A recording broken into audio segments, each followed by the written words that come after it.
Oi pessoal, hoje eu vou caçar aqui algumas questões da OBF, certo? Enfim, eu vou começar a fazer algumas questões aqui relacionadas à matemática, tá? Eu coloquei simulado aqui, mas não é bem um simulado, é mais uma resolução de exercício com vocês. Porque assim, ó, a OBF, às vezes ela cobra um assunto, sendo que ela cobra mais a matemática dele. Então, tipo, ela te dá a fórmula, ela te dá as instruções, e aí com isso já vai ser o bastante para as questões. E, cara, sinceramente, se eu dominasse esse tipo de questão, eu já passaria. Então, eu vou começar a dominar esse tipo, certo? Em que envolve mais matemática, que querendo ou não é o que a galera mais se confunde e tal. Enfim, é o que a galera até assim boa erra também, tá?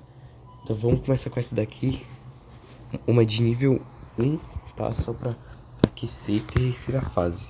Se bem que aqueceu eu não sei, tá? Porque na minha época eu errei ela. Mas vamos ver se aí agora eu consigo fazê-la, tá?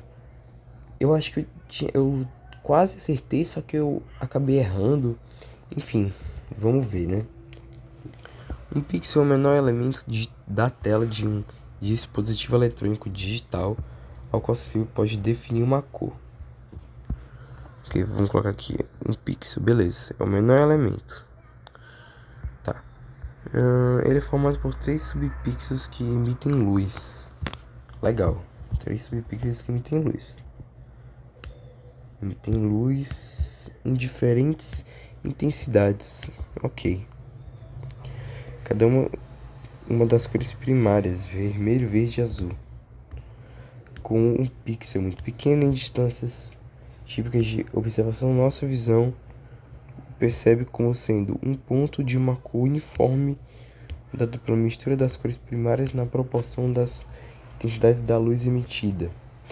Tá bom, então basicamente você tem aqui um pixel que, sei lá, é porque tá mudado aqui os negócios, porque minha irmã mudou, né?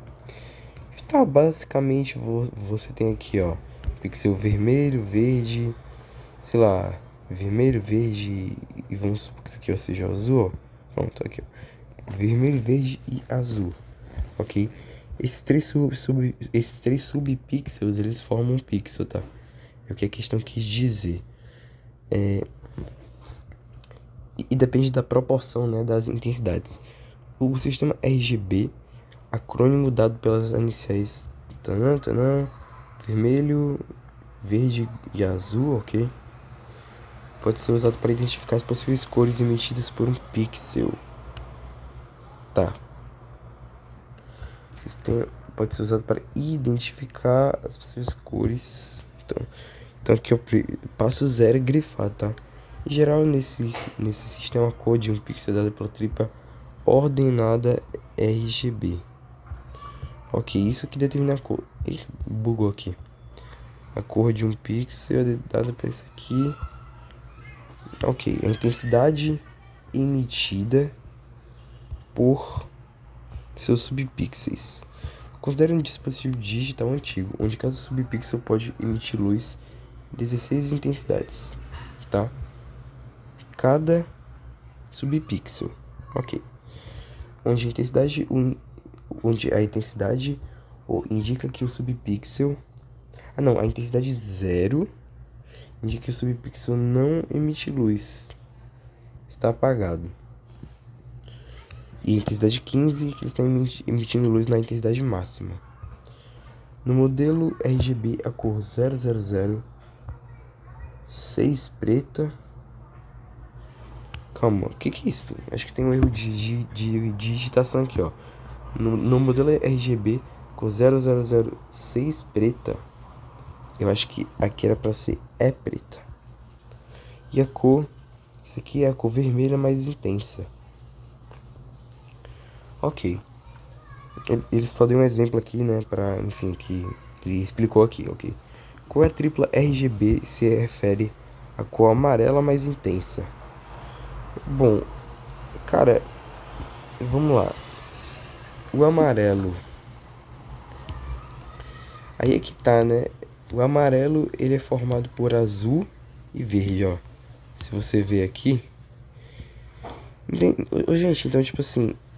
Eita, que isso sumiu aqui. Então, assim. Calma. Azul e verde, será que forma? Não. É azul e verde forma amarelo, né? Não, o que forma amarelo? Caramba, rapaziada, eu não sei. Não sei o que interessa forma amarelo. Literalmente.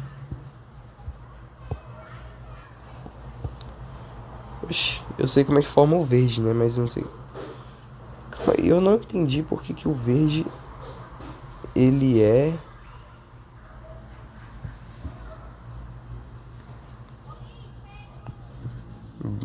Caramba, calma. Deixa eu pensar um pouco. Porque pra mim, o verde, certo? Ele seria formado por azul e amarelo, né? Ó. Se a gente parar pra pensar, o verde é azul e amarelo. Que aparentemente não é, né? Não, não é não.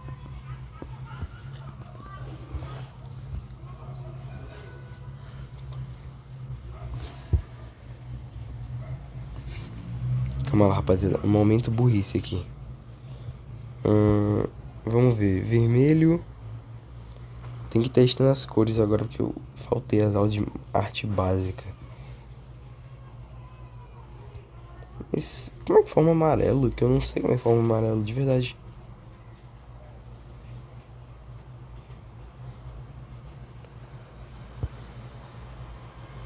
Deixa eu pegar aqui um pincel. Acho que o pincel ele vai representar melhor. A gente tem azul e verde. Mas nem se mistura, né? É, pessoal.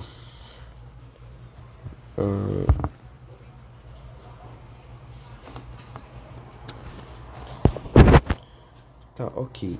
O amarelo, eu acho que ele é o seguinte. Ele deve ser formado por A. É que assim, o.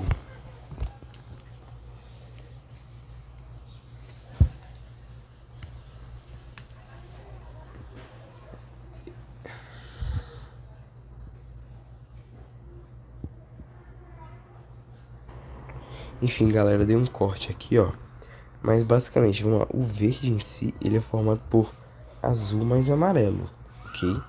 O verde. Sendo que talvez é possível que o amarelo seja formado por azul. Não.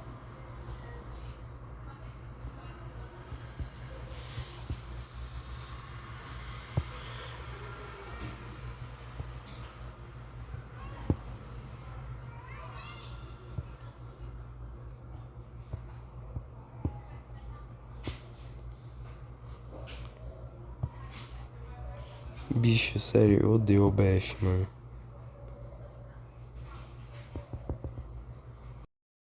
Eu dei aqui um pequeno corte porque eu não sabia como é que formava com amarelo. Mas, ok. Basicamente, com amarelo ela é formada por verde e vermelho, tá? Não sei porquê, mas é assim. Entendeu? Tipo, normalmente essas questões da UBF, tipo, da primeira fase, elas são assim. E é muito estranho, entendeu? Tipo, a UBF cobrar isso é realmente estranho. Mas vamos lá, né? A gente só tem que aceitar e aceitar mesmo. Vamos lá. Então, nesse caso, a mais intensa é 15 RGB, né? Red, Green, Blue. Então, 15, 15, 0. Na real, só pra eu enfeitar aqui um pouquinho mais, ó. Ah, não, deixa. Deixa na cor normal mesmo. Red, Green. Não, velho, vou colocar aqui uma cor neutra que não é uma borda nenhuma dessas cores pra ele ficar melhor. Não, esse aqui é vermelho, né? Cabeçudo. Tá, vamos usar marrom. Pronto. Então vai ficar aqui, ó. Intensidade máxima 15 aqui, intensidade máxima 15 aqui, intensidade mínima 0 aqui, né? Pra ir formar amarelo mais intenso. Quantos eu acho aqui, ó, cheio de erro. Quantos tons de cinza este dispositivo pode apresentar? Ok, isso aqui vai ser cinza claro, cinza intermediário e mais escuro. Ok, interessante isso aqui, cara. Interessante. Bom, tons de cinza.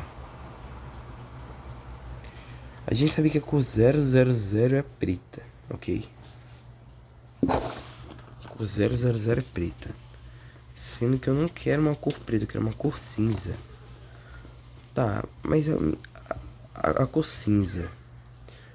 A cor cinza, ela... Ó, a gente sabe que... Vamos lá. A cor branca é formada por 1, 2, 2, 2. Isso aqui é a cor branca. A cor preta é formada por 000. Sendo que das cores brancas é formada por... Enfim, né? Tipo, tudo igual aqui.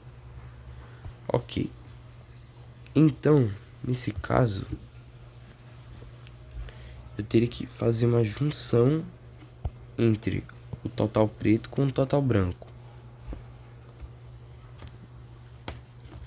Só que como é que eu faria isso?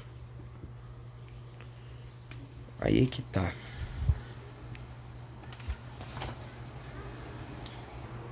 Pronto, rapaziada, voltei e na verdade descobri, tá? Como é que é essa questão. Cara, sinceramente, eu acho que pra quem quer realmente a OBF nível 1, tipo, claro, eu como eu quero nível 2, vou querer algo além, então eu vou ter que estudar mais. Só que é bom ter umas noções de óptica, até porque eu não tenho...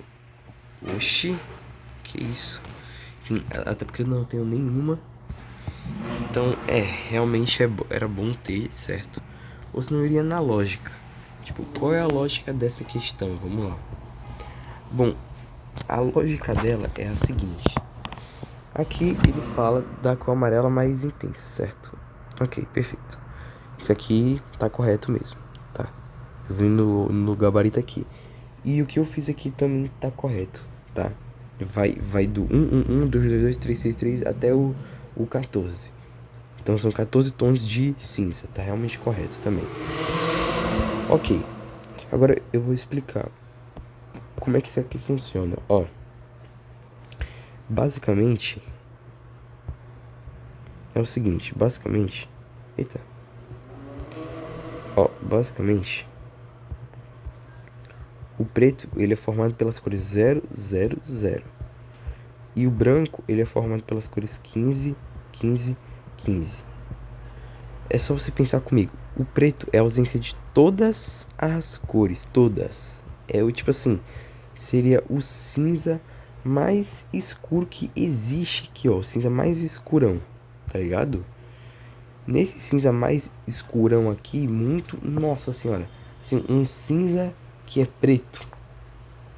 Entendeu? Porque tipo assim, é como se o preto ele fosse um cinza que é muito escuro, mas tão escuro que ele se encaixa em outra categoria, que seria o preto, que é a ausência de tudo, então é 000. O branco já é ter tudo, entendeu? Só que ter tudo na maior intensidade aqui é como se fosse um cinza muito claro, só que tão claro, mas tão claro, que recebe outra classificação, que é o branco, que é o tudo no máximo aqui, 15, 15, 15. Perfeito. Então esse aqui é o branco. Esse aqui é o branco. E esse aqui é o preto. Sendo que agora o cinza, ele vai estar entre isso. Então ele vai ser o 1, 1, 1. Ele vai ser o 2, 2, 2. Ele vai ser o 3, 3, 3. Claro que eu não vou escrever tudo aqui, né? O 4, 4, 4, enfim, assim vai, né? Isso aqui vai até o tom 14, 14, 14. E esse daqui são os tons de cinza. Agora tem a letra C, que é a mais desafiadora, ok? Quantas cores, incluindo branco, preto e tons de cinza, o dispositivo pode apresentar? Cara, isso aqui é combinatória, né? Isso aqui é combinatória. Vamos ver como é que vai ser, ó. Cara, eu posso ter Ó, com o número eu posso ter, vamos lá, eu posso ter 2. Nossa, eu tenho N possibilidades, concorda? Eu posso ter aqui, ó. Caramba, com o eu posso ter 2, ok, 2. Sendo que, nossa, é muita, calma lá. Vou pensar aqui um pouquinho, tá, galera, que eu quero sair da fórmula da combinatória, então eu já volto. Pronto, gente, fiz aqui a letra C, e basicamente a letra C são 4.096 possibilidades. Observe aqui comigo, tá? A gente quer encontrar um padrão, certo? Que é ABC, ok? Isso que a gente quer encontrar. Sendo que nesse ABC pode ser qualquer número entre 0 a 15. Ou seja, são 16 possibilidades para cada carinha aqui. Ou seja, fica 16 ao cubo. Macho, eu me lembro que eu errei essa porque eu tinha colocado 15 ao cubo, né? Eu esqueci do zero. Mas na verdade 16 ao cubo, tá? Porque é entre o zero, certo? Que é a ausência do carinha aqui. E é isso até o 15, certo? Então, essa aqui são as letras, ok? Então, primeira questão, confere. Vamos para a próxima. Então, vamos lá, próxima questãozinha. A estrutura dos favos de abelha mostra-se mais eficiente quando você compara a sua capacidade de armazenamento volumétrico em relação... Peraí, vamos lá. Mostra-se mais eficiente quando se compara a sua capacidade de armazenamento volumétrico em relação à quantidade de material usada para construir suas paredes. Legal. Anotar isso aqui, tá? Armazenamento volumétrico em relação à quantidade de material. Beleza. Essa propriedade pode ser ilustrada da seguinte forma. Considere 2 tubos na forma de prismas de mesma altura H. Altura dos prismas, tá? Mesma altura H. Uma de base hexagonal e uma outra de base quadrada, com a mesma capacidade volumétrica. Ok, com o mesmo volume, né? Quantidade de material para construir. Cada tubo deve ser proporcional à área de suas paredes. Determine a razão M6 sobre M4, em que M6 sobre M4 são a massa necessária para criar as laterais do prisma de base hexagonal e de base quadrada. Assuma que a espessura é a mesma para os dois casos, tá? Então a gente vai desconsiderar a espessura. Caramba, legal. Basicamente, um tubo a gente tem de base quadrada aqui, outro tubo a gente tem de base hexagonal, certo? Só que em um dos tubos a gente tem uma altura H e do outro a gente tem uma... Interessante isso aqui, cara. Interessante. Porque é como se fosse isso daqui, ó. É como se... eu vou desenhar aqui mesmo. É como se aqui a gente tivesse o seguinte. Aqui a gente tivesse... Pô, deixa eu tentar desenhar isso aqui. Não vai ser muito fácil. Isso aqui, ó. Pronto. Como se a gente tivesse isso daqui. Como se a gente tivesse isso daqui para um dos tubos, certo? Como que parei... vou deixar assim, pronto. Isso aqui para um dos tubos, ok? Isso aqui é quadrado.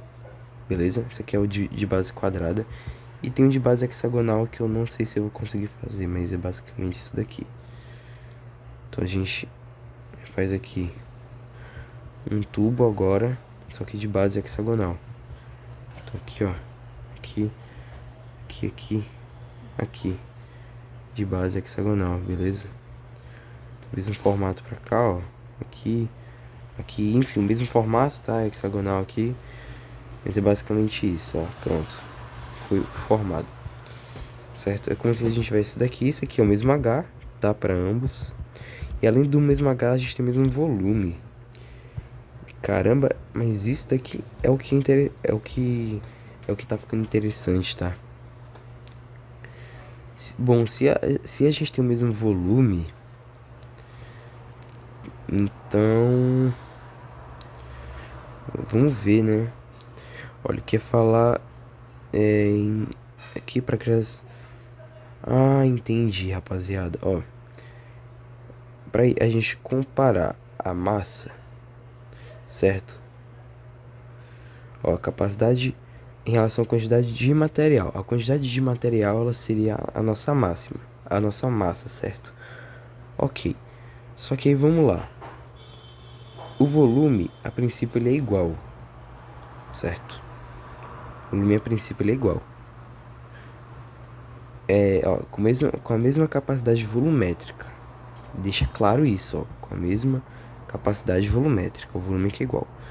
Só que acontece o seguinte: a quantidade de material para construir cada tubo deve ser proporcional à área de suas paredes, certo?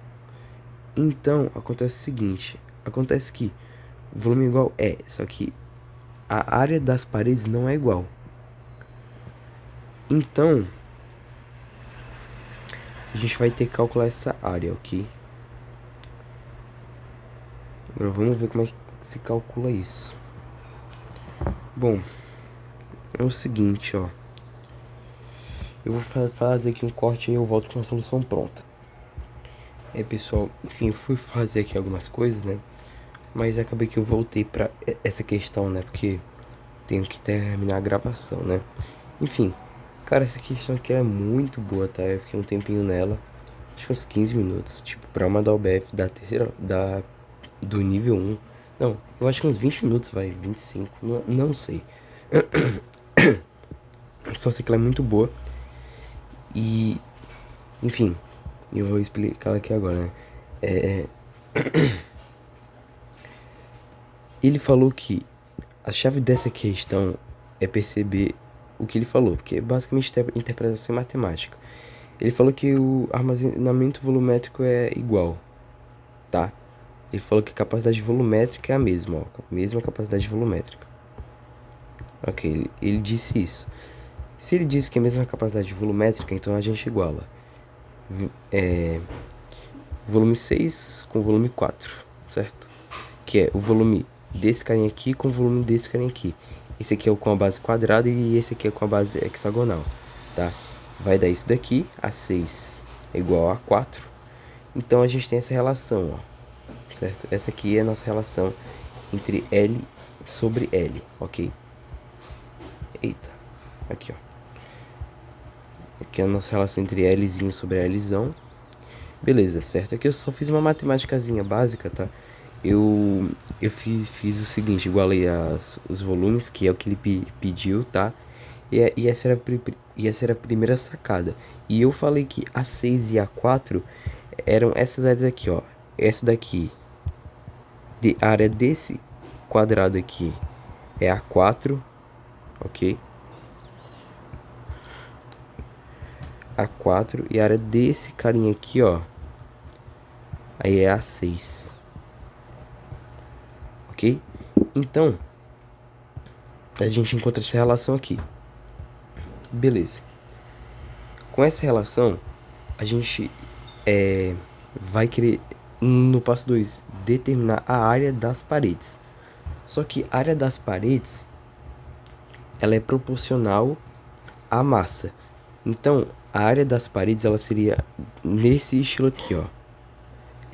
Área da parede, né, é igual a K, que multiplica M vezes 6, ok? Onde esse K aqui ele é uma constante, ok? Que tá multiplicando isso aqui porque, enfim, a questão fala essa relação de proporcionalidade, ok? E é o mesmo que acontece aqui, beleza? Isso para o 6 e isso para o 4. Ó, isso para o 6 e isso para o 4. Só que isso aqui é outra área, tá? Só pra esclarecer. É a área dessa parede aqui, ó. Então, eu analisei o volume em si. E aí analisei essas áreas aqui. E agora eu analisei a área da parede. Pronto. Com isso, a gente tem o seguinte, ó. A gente quer a área de todas as paredes, ó. É isso que ele fala, então tem que ler bem atentamente.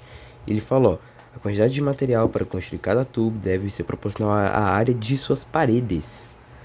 Ok? Determine M6 sobre M4, que são respectivamente a massa necessária para criar as laterais. As laterais, no plural.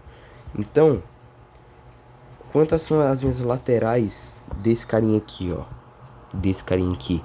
Nesse caso são 1, 2, 3. Enfim, são 6, né? Porque acaba que é um carinha aqui com base hexagonal. Então são 6 paredes aqui. Nesse caso aqui são 4 paredes. Então a gente tem essa relação aqui, ó.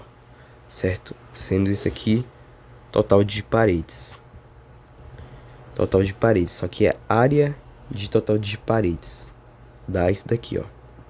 Ok? A área do total de paredes. Então vamos lá. Se a gente tem isso aqui. Que é a nossa área do total de paredes. A gente quer fazer essa relação, né? Ó. KM6, KM4. Ok. Esse K ele vai cortar. Acaba que aí a gente vai ter o que a gente quer, que é M6 sobre M4. Então deixa eu destrinchar aqui, ó. M6 sobre M4, vamos lá. Que aí seria, né, enfim, essas áreas aqui, ok? Enfim, só que quem é a área 6, quem é a área 4? Tá? Que seria a área da parede. A área da parede agora, nesse caso, é o seguinte. Área 6, certo? Linha. Área 6, linha, tá? Pra indicar a área da parede. Isso aqui vai ser igual a o H que multiplica o L. Beleza? E esse A4, linha, ele vai ser o H que multiplica o Lzão. Sendo que nas suas devidas proporções, né? Porque aqui eu tô relacionando com o total de paredes, tá? Então, nesse caso, a gente vai ter essa relação aqui, ó. A6 linha vezes K, ou melhor, esse aqui é vezes K, esse aqui é vezes K, certo? Então fica A6 linha sobre A4 linha, ok. Onde A6 linha é o que? Ó, esse K corta, tá? Só pra avisar. A6 linha é H vezes L sobre... Então vai ficar H vezes Lzinho. Isso aqui é H vezes Lzão. Sendo que, como eu quero saber o total, então vai ser 6 sobre 4. Então vai ser 6 sobre 4, que aí fica 3 sobre 2. Ok. Esse H ele vai cortar. Então acaba que a gente tem que usar essa relação aqui do L sobre o Lzinho. Ó, L sobre Lzinho. A gente vai usar essa relação. Que relação é essa?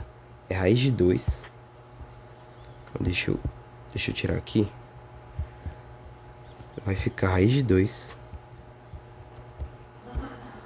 sobre raiz de 3 raiz de 3 aqui vezes raiz de 3, só que não, raiz quadrada aqui é a quarta. Nesse caso, ó, pronto. Raiz a quarta aqui, certo? Vezes esse 3, ele pode ser escrito como raiz de 3 vezes raiz de 3. Esse 2 ele pode ser escrito como raiz de 2 vezes raiz de 2. Certo? Então, agora, a gente corta aqui, ó. A gente corta aqui. E aí, a gente vai ter finalmente o seguinte. A gente vai ter raiz de 3 sobre raiz de 2, que multiplica raiz de 3, ok? Eu só coloquei, enfim, esse raiz de 2 aqui no mesmo radical que esse cara.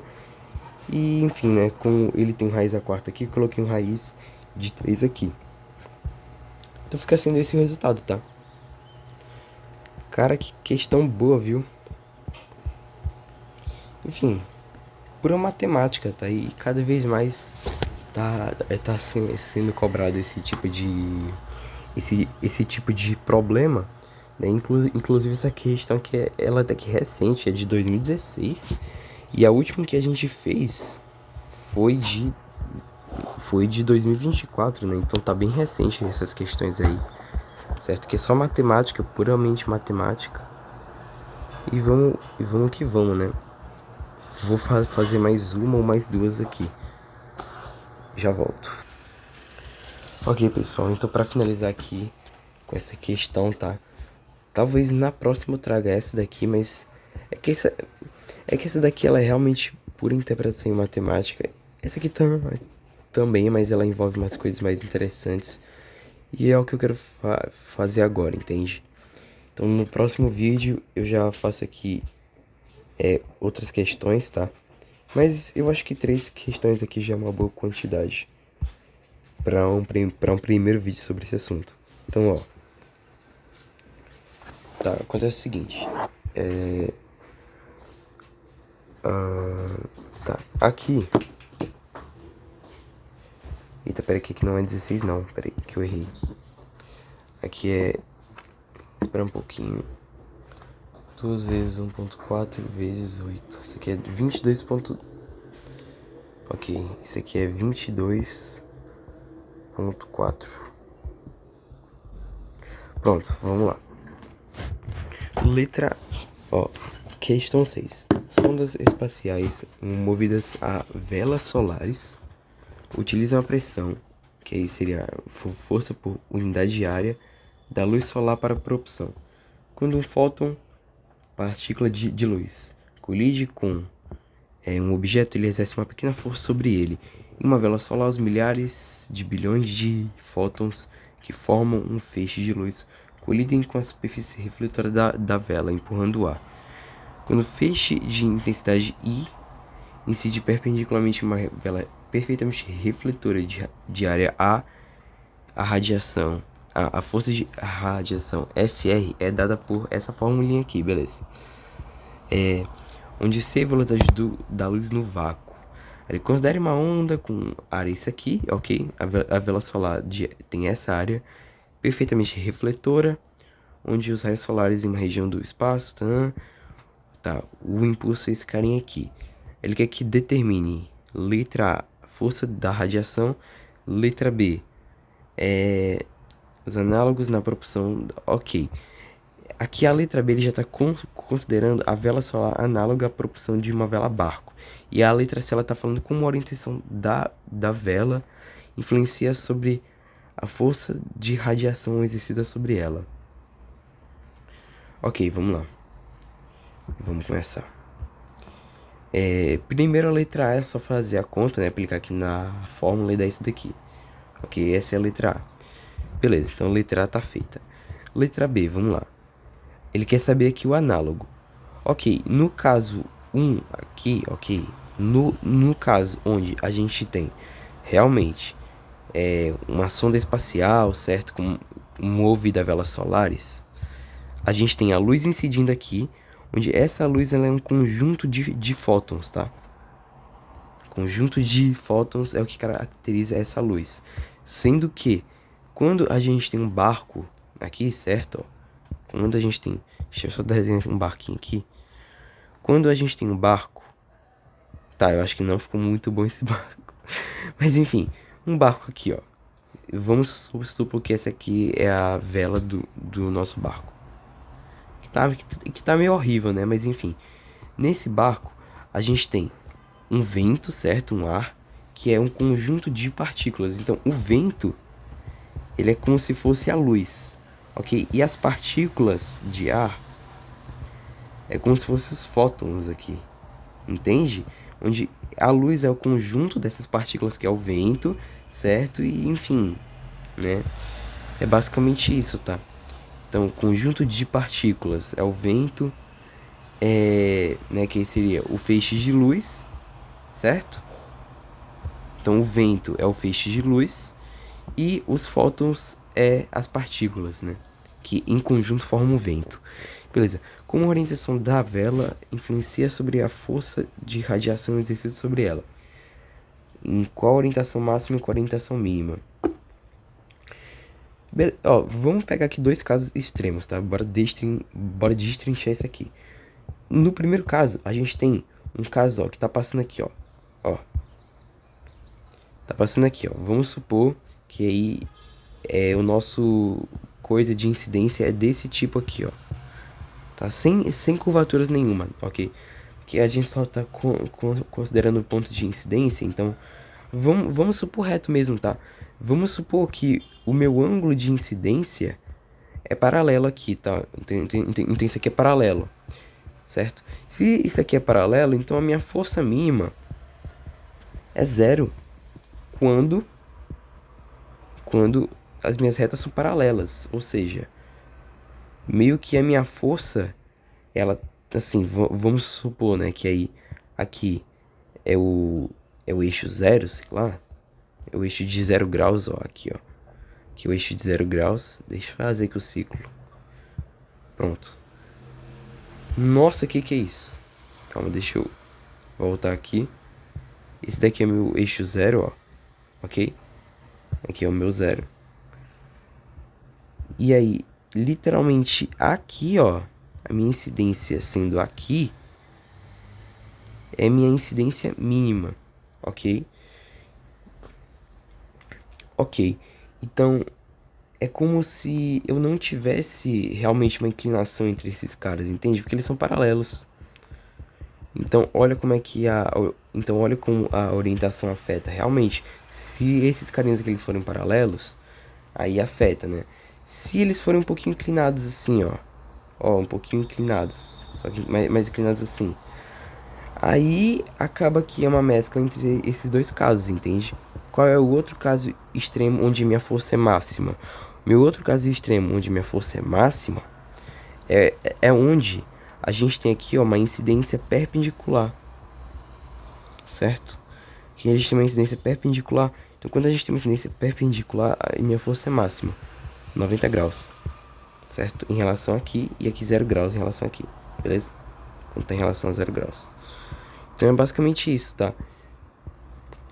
Então é isso que a orientação afeta, entendeu? A orientação afeta na força, e além disso, tá? Ela não só afeta no módulo, ela também afeta na, na direção. Porque vamos supor agora um caso assim, ó, tá? É o mesmo caso desse daqui, ó. É o mesmo caso desse daqui, mas agora os carinhas estão apontando assim, ok? Tipo, é a mesma inclinação, beleza? Mesma inclinação aqui com a horizontal, ok? Mesma inclinação aqui. Acontece que agora elas estão inclinadas, ao invés de assim, ó, ao invés de assim, assim, certo? Mas é a mesma inclinação. Acontece que agora eu vou mudar a minha direção, né, para onde eu vou, ok? Eu vou mudar a minha direção. Então, a orientação da força, ela vai afetar no quê? Ela vai afetar no meu módulo, certo? Ela vai afetar na minha direção e ela vai afetar no meu sentido, ok? Ela vai meio que mudar como é que eu vou me mover. Até porque essa minha força, ela produz uma aceleração. Então, claramente, dependendo de como eu incidir essa aceleração, eu vou mudar o módulo, eu vou mudar a direção, ok? E aí, eu destrinchei aqui o argumento, né, pra vocês. Até por geometria, porque ele queria que você fizesse uns diagramas, né? Então, era muito boa essa resposta. Eu vi que no Noik tava falando sobre quantidade de movimento, tipo, claro, serve, mas esse diagrama aqui, ele já é muito autoexplicativo, tá? E quanto mais simples aqui, melhor, entendeu? Tipo, no nível 1, as coisas são simples mesmo. E tipo assim, eu até me frustro, às vezes, porque o nível 1, ele meio que iguala as pessoas que sabem muito e que sabem pouco. Porque no caso do nível 1, é muita matemática, cara. Olha essas questões aqui. Essa questão aqui, essa questão aqui, E essa questão aqui, elas foram pegadas as três no mesmo ano. As três é só matemática. A da tripla RGB é só matemática, tipo, literalmente. E você tem que ter conhecimento de mundo, né? Que a cor amarela é, enfim, red, green. Então, né? Enfim. Ou seja, interpretação em matemática, tá? Conhecimento de mundo, enfim. Questão 2. Pura matemática, posso fazer em um próximo vídeo. Questão 3, matemática também. Não, questão 6, né? Cara, essa daqui já é a terceira questão que aí eu tô analisando, que é de matemática. Aí você pega aqui, eu acho que era questão 4, mas eu não tenho certeza. Era uma questão que envolvia hidrostática, mas era mais matemática do que hidrostática. Tá ligado? Então, realmente, estudar matemática para a UBF é muito importante. É o que cai, tá ligado? Não tem muito o que falar, é o que cai. Entendeu? É matemática e é isso, né? Eu só não sei se no nível 2, que vai ser o nível em que eu vou fazer, vai cair tanto assim quanto caiu, tá? E eu espero que não caia tanto assim, de verdade, porque eu não quero fazer essas questões. Inclusive, eu fui desqualificado por causa delas, né? Então, realmente. É um negócio triste, né? Mas é o que cai. É matemática e esses conteúdos mais interpretativos, sem ser realmente física aplicada de fato. Então é isso. Esse foi o vídeo. Espero que vocês tenham gostado. E eu vou trazer essa aqui depois, tá? Mas, enfim. Fiquem com, enfim, um bom vídeo. Ou melhor, um bom feriado, né? Porque no momento em que eu tô gravando esse vídeo segunda, né? Que é feriado. Então, enfim. Aproveitem aí. E tchau.